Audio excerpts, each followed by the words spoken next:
No, no. I insist. You first. If you insist. How kind. How very kind. Kind? You must be thinking of my sister. Where is the fair lady, then? Should we deal her in? Well, she sort of lost her head the last we played. Oh? How scandalous.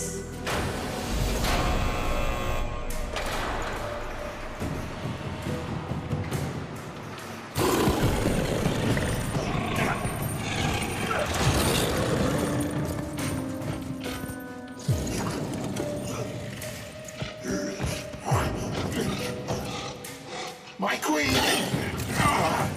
The track grow restless. Where are we to hunt? To Lua.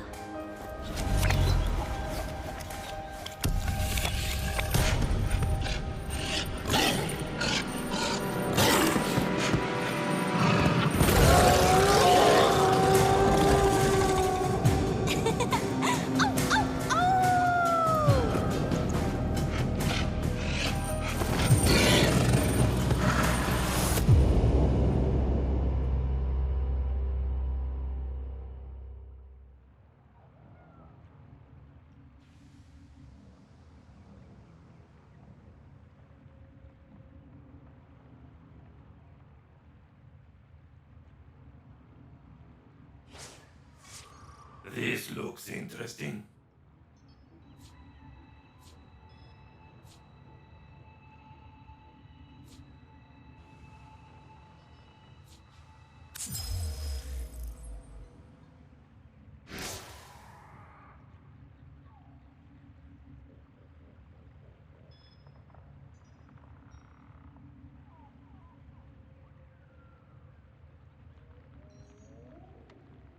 Tenno, Lua has felt my touch as I have felt its in return.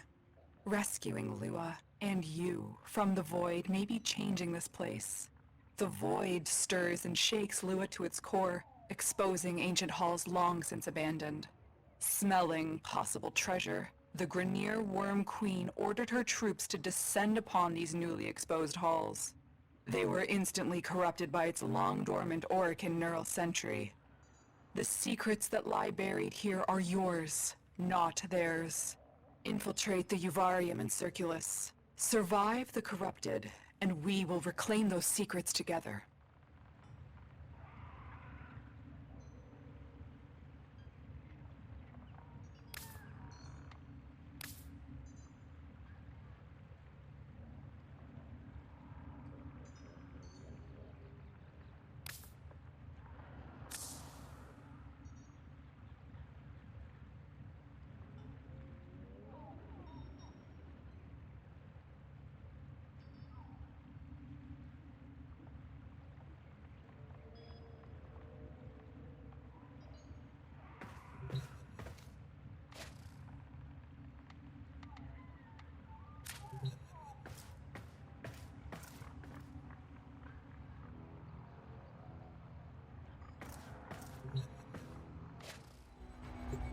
Stand by while I analyze the intelligence profiles of the Grineer.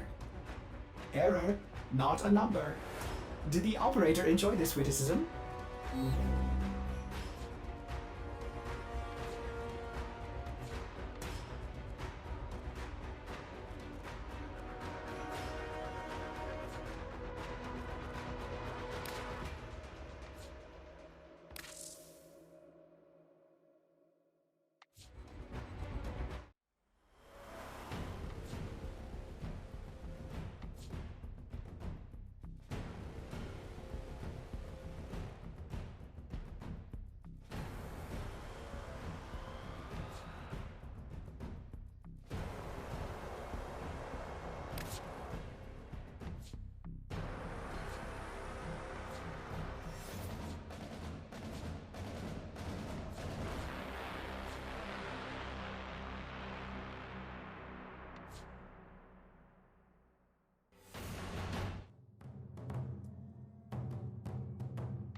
The Leverian exists thanks largely to the donations of patrons such as yourself.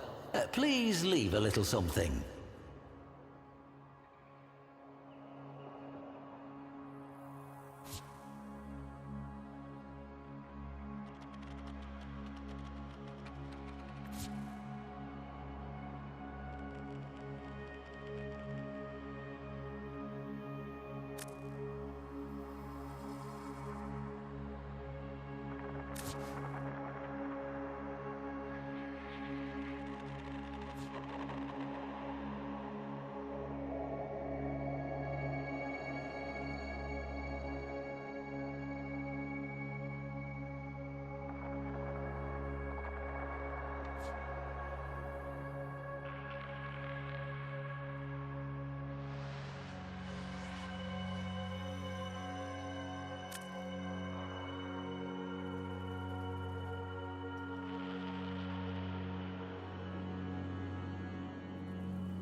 That's fine.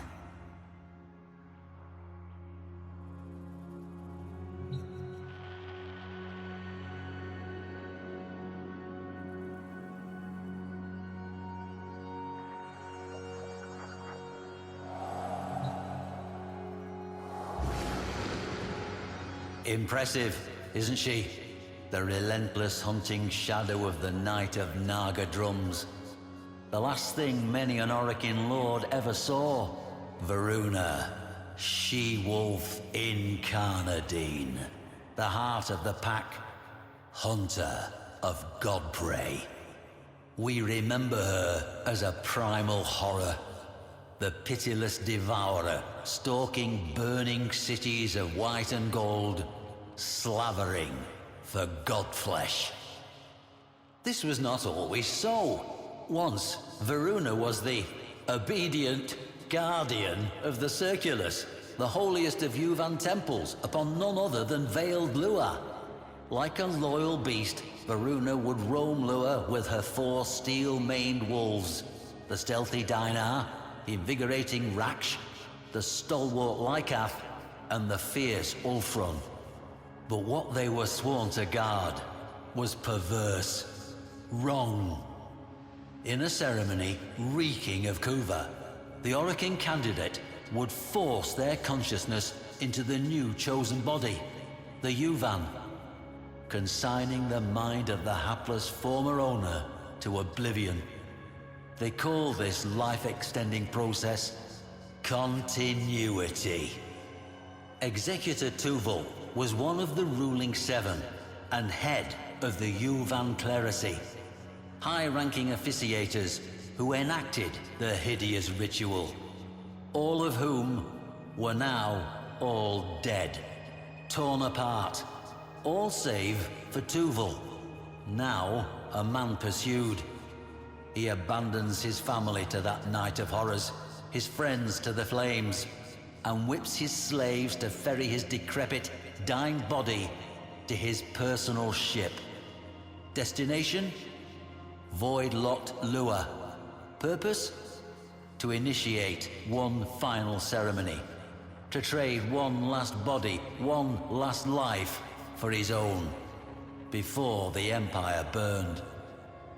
To slip the noose and escape the relentless hunting shadow that had, one by one, in just one night, found and eviscerated every last one of his clerisy peers, the shadow that had once protected them. I never liked Tuvul. What followed made me loathe him even more.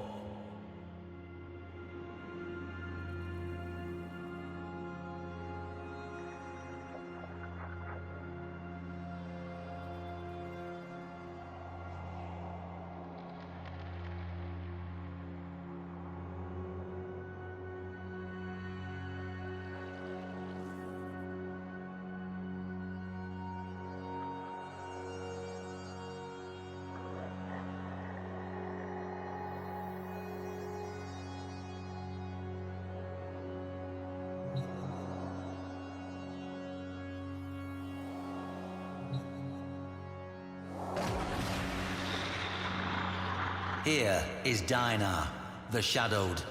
He gave Varuna the gift of stealth, that she might only take by surprise, but never be taken.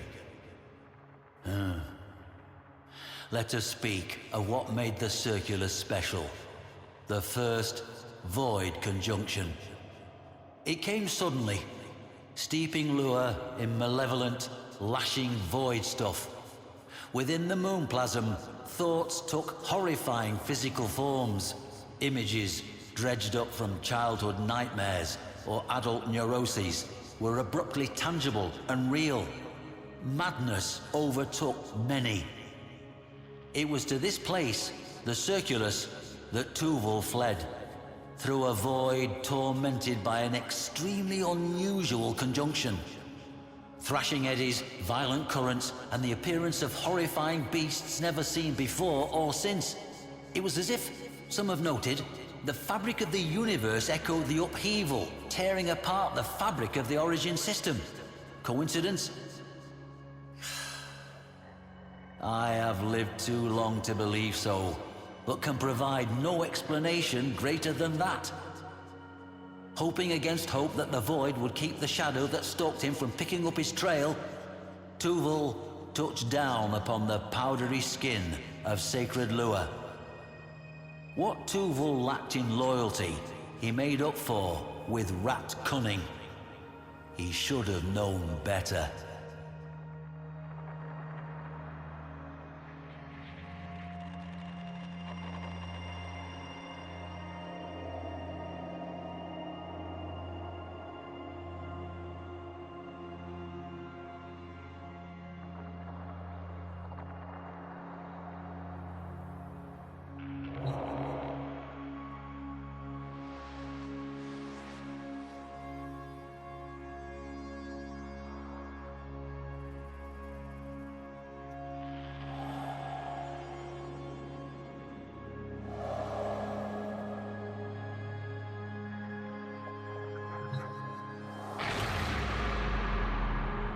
It is unclear precisely why Lua is a site of very special void conjunctions, but enacting continuity within the Circulus and Uvarium thereupon guaranteed a safe and strong transition, so long as certain rituals were correctly observed.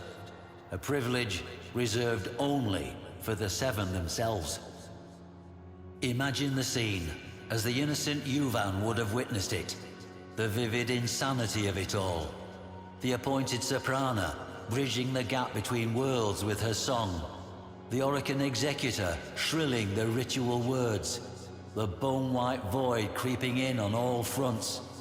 The Kuva, steaming scarlet in its glass bowl.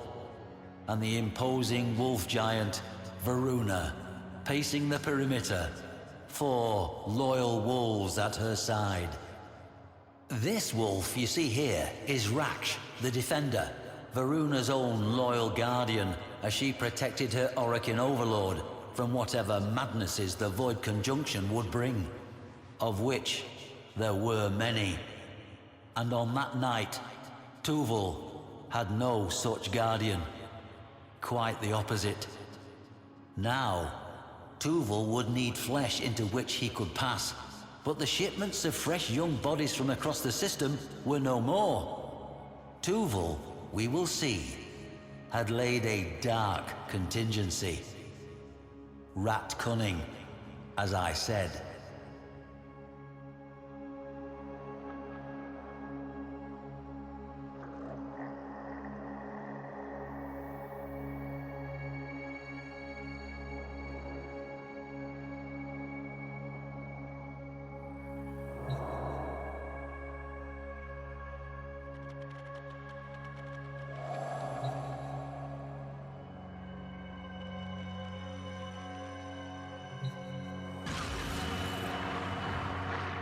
The third of Varuna's wolves, Lycath, the stalwart brother, the provider, and soul of the pack.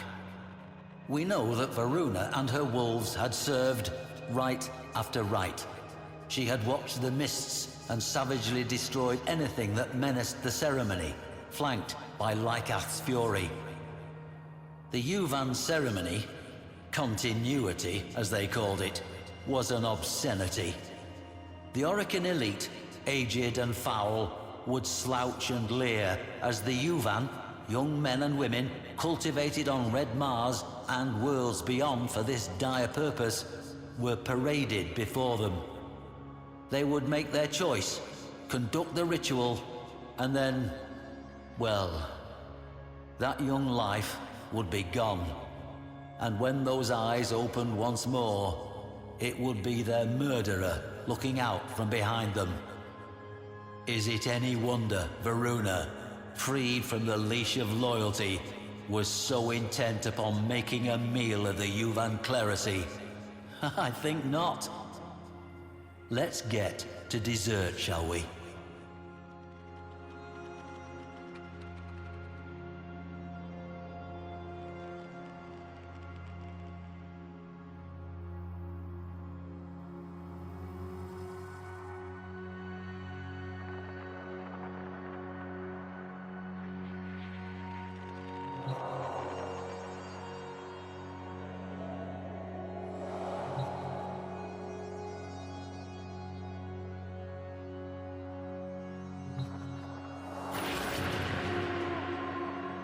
Behold, Ulfrun the Fierce, the most formidable of Varuna's sept. Executor Tuval scrambled to set up the ritual room. This time, the ceremony was different. Instead of a soprana, there was a mere mandrachord playing automated notes. And, instead of the prepared Yuvan, there was a most unusual cryopod containing a young child sleeping peacefully. The aforementioned contingency. In Tuval's hands, so it is said, were an artifact and a codex belonging to none other than Albrecht Entrati himself, father of void travel, and a man who had sacrificed his sanity to it. Tuval opened the book to pages strange and profane. We know this, having retrieved it from the site much later. It is my belief that Tuval intended to protect himself from the horrors the Void would unleash, using what amounted to a madman's grimoire. A desperate act indeed. I like to imagine that, as he parted his withered lips to begin the ceremony, to call down the Void, that was the moment he heard Ulfrun's ravening howl.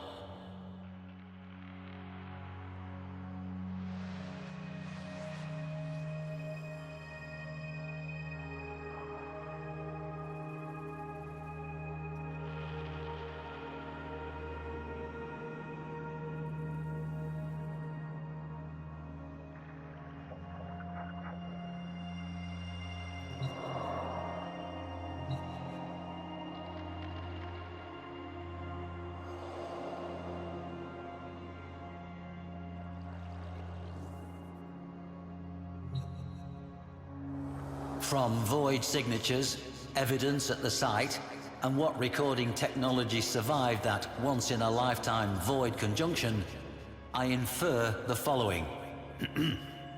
Forgive an old man some dramatic license. The kuva was poured, the lamps were lit, and the ritual of continuity began.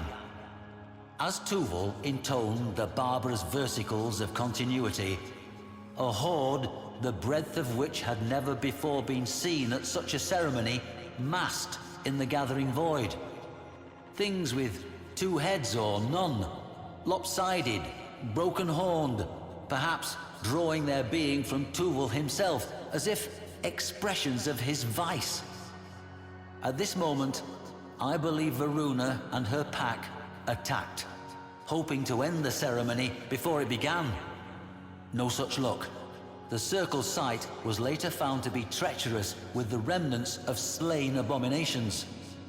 Varuna and her wolves tore into the manifestations, rending with axe and fang, while Tuval droned on, panicked.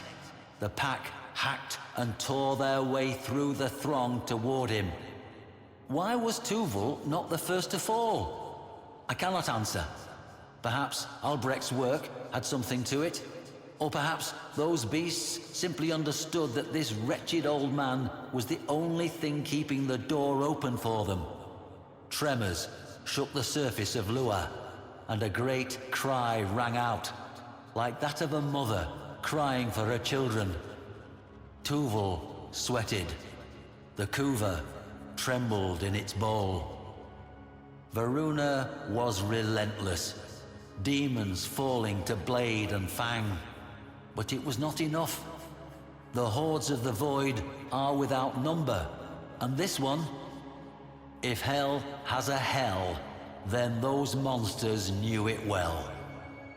Gentle-eyed Raksh was the first to fall to scything blades. They killed Lycath next, then Dinar, and Ulfrun last of all. Varuna had howled many times before, in hunger, in anger, and in triumph. But now, for the first time, she howled in grief.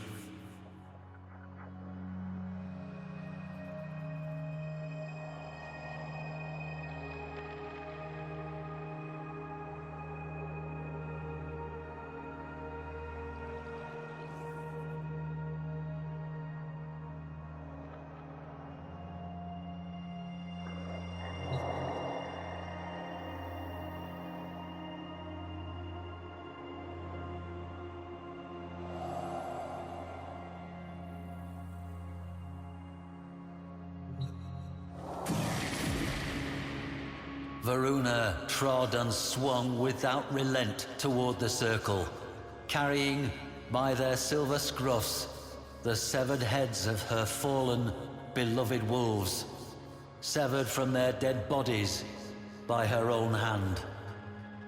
With one last ululating cry, Tuval's ritual reached its peak. Within the crypod, the child's eyelids fluttered, and Varuna staggered. In what scratchy stills survived in void corrupted data masses, what I saw between child and warframe was recognition. Tuval took some meager scrap of courage from this delay and reached for the bowl of kuva, now boiling and steaming with weird energies. Varuna struck him aside and seized the energized kuva, not for herself, but for her wolves. Holding it high, she doused herself and her slain packmates with it.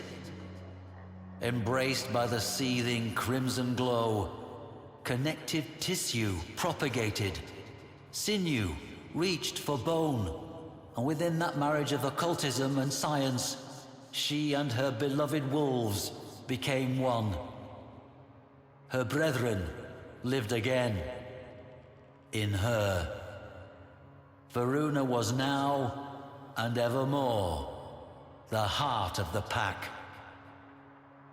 Cheated of his continuity, Tuval turned to flee. But his former warden, was having none of it.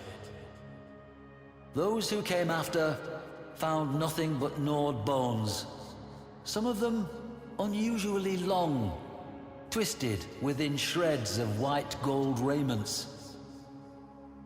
Good. I did salvage one final image from those void-corrupted data masses, however. That of Varuna herself, striding back toward her craft, the child cradled in her arms. Curious.